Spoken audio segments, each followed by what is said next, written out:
Então, o nosso assunto hoje em história, nós iremos falar sobre os primeiros grupos.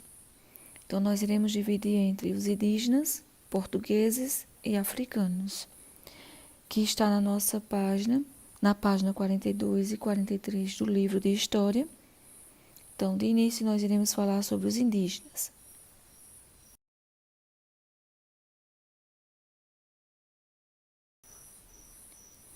Há mais de 500 anos, os europeus encontraram nas terras, que depois seriam chamadas de Brasil, diferentes povos indígenas, da qual com costumes e línguas próprios.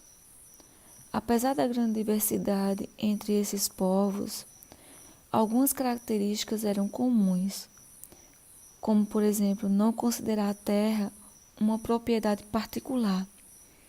Então, para eles, a terra não podia ser comprada nem vendida.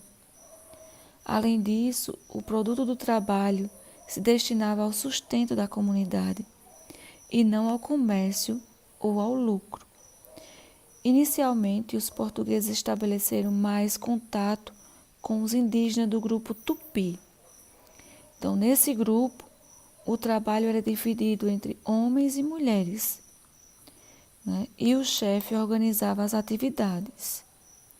Os homens caçavam e derrubavam árvores para abrir terrenos. Então, neles, as mulheres plantavam mandioca, milho, batata doce. Então, as mulheres eram responsáveis, né, para plantarem esses alimentos.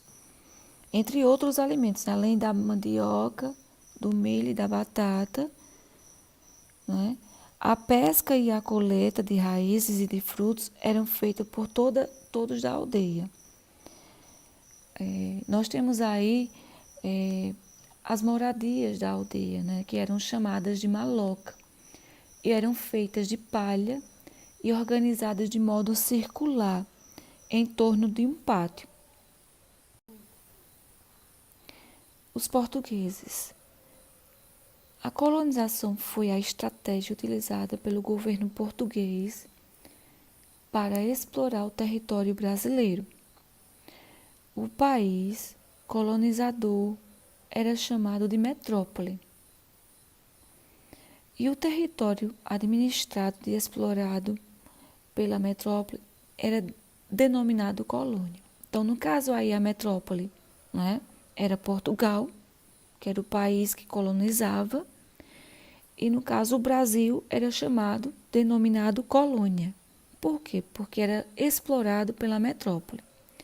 Então, a função da colônia, no caso o Brasil, que ainda era uma colônia de Portugal, era produzir e fornecer mercadorias que pudessem enriquecer a metrópole, no caso quem? Portugal.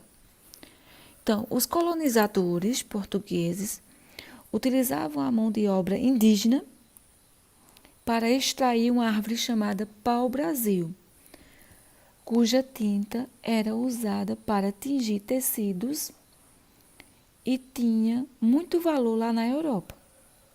Então, os portugueses se consideravam senhores da terra, ou seja, donos, e achavam natural tomar posse dela e de seus habitantes, fazendo deles escravos. Então, de início, os portugueses começaram a escravizar quem? Os indígenas. Então, para os indígenas, a colonização portuguesa resultou em quê? Na destruição de grande parte da população e no enfraquecimento da cultura e na perda de suas terras. Africanos.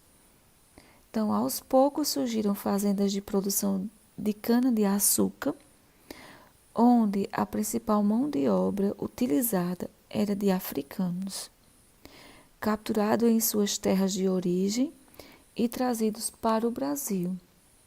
Aqui, eles eram escravizados e forçados a trabalhar na lavoura por pelo menos 12 horas por dia. Então, vieram ao Brasil milhões de africanos que povoaram grande parte do território e estabeleceram relações sociais, culturais e econômicas que, junto com os indígenas e portugueses, constituem a base da identidade brasileira. Espero que tenham compreendido e bom estudo a todos.